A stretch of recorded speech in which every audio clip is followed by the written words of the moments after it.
সর্দি কাশিতে যারা ভুগছেন, পেট ভরে তৃপ্তি করে ভাত খেতে পারেন না, তাদের জন্য আজকে আমার সহজ ভর্তার রেসিপি। আশা করি অনেক বেশি ভালো লাগবে। আসসালামু আলাইকুম বন্ধুরা, কেমন আছেন? আশা করি যে যেখানে আছেন সবাই অনেক বেশি ভালো আছেন। আলহামদুলিল্লাহ, আমিও ভালো আছি। আজকে নতুন আরেকটা ভর্তার রেসিপি নিয়ে চলে এসেছি। খালে বিলে যে শাক পড়ে থাকে সেই শাকের একটা সহজ রেসিপি শেয়ার করব। দেখতে পারতেছো, বিল থেকে আমি হেলেঞ্চা শাক কুড়ে নিয়ে এসেছি। একদম সহজভাবে দেখাবো। পুকুর পাড়ে, বিলে, জঙ্গলে এই শাকগুলো উঠে থাকে। তোমরা হয়তো কম বেশি সবাই চিনো হেলেঞ্চা শাক নামে। আমরা চট্টগ্রামে এটাকে হেলেঞ্চা শাক বলি। তোমরা কী শাক বলো অবশ্যই কমেন্টসে বলবা। দেখতে পারতেছো বন্ধুরা, সুন্দর করে আমি শাকগুলোকে ধুয়ে নিয়েছি, কিন্তু অফ স্ক্রিনে শাক কাটার সময় অবশ্যই ধুয়ে নিতে হবে, তারপর সুন্দর করে কেটে নিচ্ছি। আর বন্ধুরা, একটা লাইক দিয়ে সম্পূর্ণ ভিডিও দেখতে থাকো। ভিডিওটা স্কিপ করবা না, স্কিপ করলে বুঝতে পারবা না আমি কিভাবে সহজ ভর্তার রেসিপিটা বানিয়েছি। আমরা ভর্তা লাভার সবাই কিন্তু কম বেশি ভর্তা পছন্দ করি। ভর্তা খেয়ে হলে কিন্তু এক থালা ভাত তৃপ্তি করে খাওয়া যায়। কথা দিলাম বন্ধুরা, এরকম একটা ভর্তা থাকলে যারা অরুচিতে ভুগছেন তারাও কিন্তু পেট ভরে ভাত খেতে পারবা। দেখো বন্ধুরা, শাকগুলো আমি সুন্দর মতো কেটে নিয়েছি। এই পর্যায়ে আমি এখানে একটা আলু কেটে নিব। শাকের সাথে আলু দিলে ভর্তাটা খেতে অনেক বেশি ভালো লাগে। দেখো বন্ধুরা, আলুটা আমি কেটে নিয়েছি, কাটাটা স্কিপ হয়ে গিয়েছে। তারপর কেটে নেব পেঁয়াজ আর রসুন একসাথে কেটে নেব। যেহেতু আমি এখানে ভর্তার উপকরণ অল্প, সেই জন্য আমি বড় সাইজের একটা পেঁয়াজ নিয়ে নিয়েছি আর 3 কোয়া রসুন নিয়ে নিয়েছি। দেখতে পারতেছ, এগুলো সুন্দর মতো আমি কেটে নিচ্ছি। ভর্তার মধ্যে রসুন আর পেঁয়াজটা যদি বাড়িয়ে দাও, খেতে কিন্তু অসাধারণ লাগে।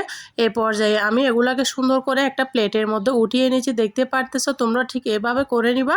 আর আশা করি তোমাদের কাছে অনেক বেশি ভালো লাগতেছে। ভালো লাগলে ফ্রেন্ডস এবং ফ্যামিলির মাঝে আমার ভিডিওটা শেয়ার করে দেওয়ার অনুরোধ রইল। দেখো বন্ধুরা, শাক, আলু, পেঁয়াজ, রসুন আমি সব কেটে এ পর্যায়ে চলে এসেছি কিচেনে, তোমাদের সঙ্গে নিয়ে দেখতে থাকো। তারপর এখানে আমি দিয়ে দিয়েছি রান্নার রেগুলার সয়াবিন তেল। দিয়ে আমি সুন্দর করে তেলটা দিয়ে চারপাশে আমি ছড়িয়ে দিয়েছি। দেখতে পারতেছো, দিয়ে দিলাম 3টা শুকনা মরিচ। মরিচ ঝাল ঝাল করে ভর্তা বানাবো, খেতে কিন্তু অসাধারণ লাগে, তাই আমি 3টাও মরিচ দিয়েছি। এই মরিচগুলো অনেক ঝাল মরিচ, কারেন্ট মরিচ। বন্ধুরা, কার কার ভর্তা পছন্দ অবশ্যই কমেন্টসে জানাবা। তাই আর বন্ধুরা, কে কোথা থেকে আমার ভিডিওটা অন করেছে অবশ্যই ছোট্ট একটা কমেন্টসে জানাবা, তাহলে আমি তোমাদের সবাইকে ধন্যবাদ জানাতে পারবো। দেখো বন্ধুরা, আমি সুন্দর করে মরিচগুলোকে ভেজে নিচ্ছি। এই পর্যায়ে মরিচগুলোকে আমি উঠিয়ে নিব। আমার ভাজা হয়ে গিয়েছে। এখানে একটা প্লেটের মধ্যে মরিচগুলোকে আমি উঠিয়ে নিয়েছি। এখানে অ্যাড করে দিব আমি রসুনগুলোকে ভেজে নিব পেঁয়াজ সহ একসাথে।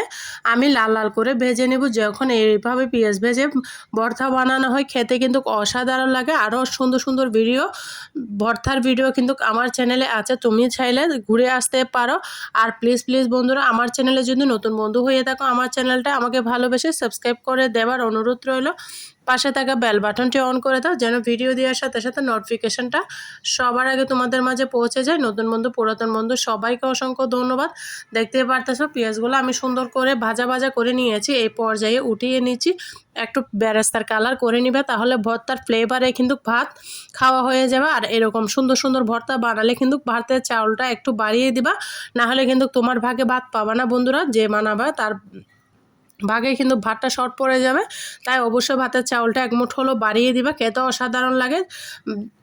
এক প্লেটের জায়গায় 2 প্লেট খাবে, এতটা মজা হয় এই ভর্তাগুলো। তারপর যে আলুটা কুচি করে রেখেছি, সেটা তেলের মধ্যে আমি ভেজে নিব, একদম লাল লাল করে ফ্রাই করে নিব আলু দিয়ে। বন্ধুরা, এই ভর্তাটি বানিয়ে খাবা, খেতে কিন্তু অসাধারণ। ভর্তা খাওয়ার পরে কিন্তু ভয়েস ওভারটা করতেছি আমি, তো বন্ধুরা একদম তৃপ্তি করে ভাত খেয়ে নিয়েছি, এতটা ভালো লেগেছে। তাই তোমাদের সাথে আজকের ভিডিওটা শেয়ার করে দিছি। তোমাদের যদি ভালো লাগে, ফ্রেন্ডস এবং ফ্যামিলির মাঝে আমার ভিডিওটা শেয়ার করে দেওয়ার অনুরোধ রইল। তোমার একটা শেয়ার আমার ভিডিওটা আরও 5 জনের কাছে পৌঁছাবে। বন্ধুরা, সবাইকে অসংখ্য ধন্যবাদ। দেখো বন্ধুরা, আলুগুলোকে আমি অফিস কিনে কিন্তু নাড়াচাড়া করে দিয়েছি। এই পর্যায়ে আমি আবারও নাড়াচাড়া করে দিচ্ছি। দেখতে পারতেছো, আমি ঢাকনা দিয়ে ঢেকে দিব। ঢাকনা দিয়ে ঢেকে দেওয়ার পরে দেখো বন্ধুরা, ঢাকনা দিয়ে ঢেকে দিয়েছি, একদম লাল লাল করে আলুগুলোকে ফ্রাই করে নিয়েছি। দেখতে পারতেছো, আলুটা সিদ্ধ হয়ে গিয়েছে। তোমাদেরকে আমি দেখিয়ে দিচ্ছি। দেখতে পারতেছো, আলুটা ভেঙে যাচ্ছে। আর বন্ধুরা, যারা ভিডিও দেখতে এতটুকু এসে গিয়েছো, প্লিজ বন্ধুরা লাইক দিতে ভুলে গিয়েছো। প্লিজ বন্ধুরা, একটা ছোট্ট একটা লাইক দিয়ে ভিডিওটা আমার আরও 10 জনের কাছে পৌঁছানোর জন্য সহযোগিতা করো। তোমাদের একটা লাইক, একটা কমেন্টস আমাকে নতুন একটা ভিডিও করার অনুপ্রেরণা দান করে। তো তোমাদের কাছে আমি অনেক কৃতজ্ঞ। দেখো বন্ধুরা, আমি উঠিয়ে নিয়েছি।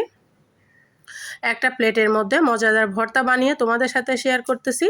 আশা করি তোমাদের অনেক বেশি ভালো লাগতেছে। আবারও সামান্য করে তেল দিয়ে দিয়েছি, দিয়ে আমি শাকগুলোকে নাড়াচাড়া করে দেবো। সবাই তো সব রকম বানায়, আমি কিভাবে হেলেঞ্চা শাকের ভর্তাটা বানিয়েছি সেটাই তোমাদের সাথে শেয়ার করেছি। আশা করি তোমাদের অনেক বেশি ভালো লাগতেছে। ভালো লাগলে আমার সঙ্গে শেষ পর্যন্ত থাকার অনুরোধ রইল।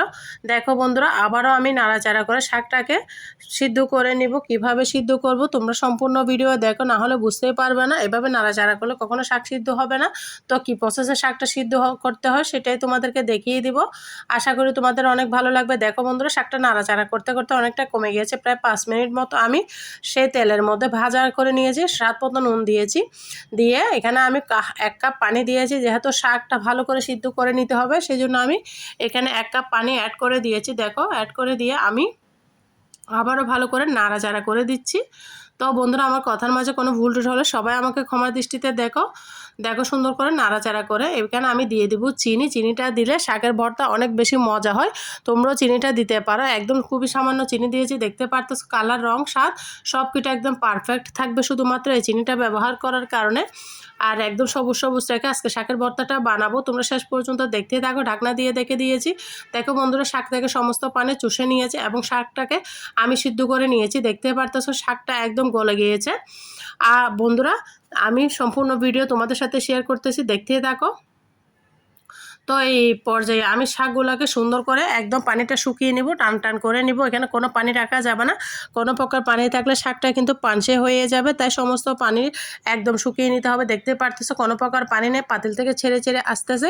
এই পর্যায়ে আমি শাকটাকে কিন্তু উঠিয়ে নেব। তোমরা এভাবে ভালো মতো টেরে নিবা।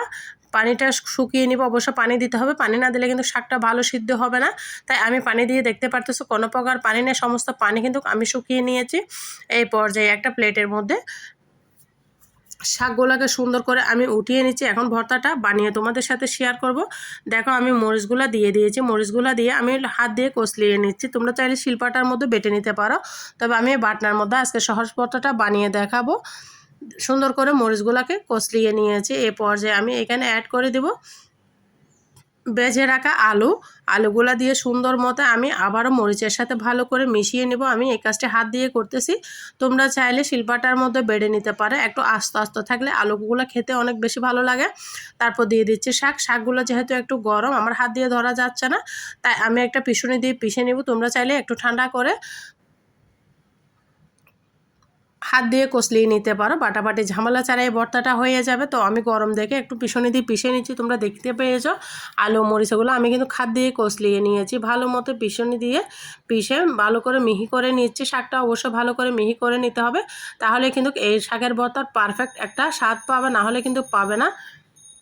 আমি এখানে সুন্দর করে মিশিয়ে নিয়ে এ পর্যায়ে অ্যাড করে দিলাম ভেজে রাখা রসুন আর পেঁয়াজকে আলতো করে আমি একটু পিছনে দিয়ে পিষে নিচ্ছি। তোমরা হয়তো দেখে বুঝতে পারতেছো, এটা বলে বোঝানো সম্ভব না, দেখেই কিন্তু বুঝে নিতে হবে। আর বন্ধুরা, যারা এতটুকু এসে গিয়েছো, প্লিজ বন্ধুরা আমার চ্যানেলে নতুন হলে আমার চ্যানেলটা আমাকে ভালোবেসে সাবস্ক্রাইব করে দেওয়ার অনুরোধ রইল। আর যারা তখন পর্যন্ত আমার সাথে আসে সবাইকে অসংখ্য ধন্যবাদ। আর যারা এখনো পর্যন্ত লাইক কমেন্ট করে না, সবাই বন্ধুরা লাইক কমেন্ট করে দাও। আজকে আমার ভিডিওটা কেমন হয়েছে, এই হেলেঞ্চা শাকের ভর্তাটা অবশ্যই ছোটো একটা কমেন্টসে আমাকে জানাবা। আর তোমরা যারা আমার সাথে এতক্ষণ এসে গিয়েছো, সবার জন্য মন থেকে অনেক অনেক বেশি দোয়া রইলো। সবাই ভালো থাকো, সুস্থ থাকো। যে কোনো ভিডিও রেসিপি নিয়ে আবারও চলে আসবো। আমার কথার মাঝে কোনো ভুল ত্রুটি হলে সবাই ক্ষমার দৃষ্টিতে দেখো। সবাই সবার জন্য বেশি বেশি দোয়া করো, আমার জন্য দোয়া করো। সবাই ভালো থাকো, সুস্থ থাকো।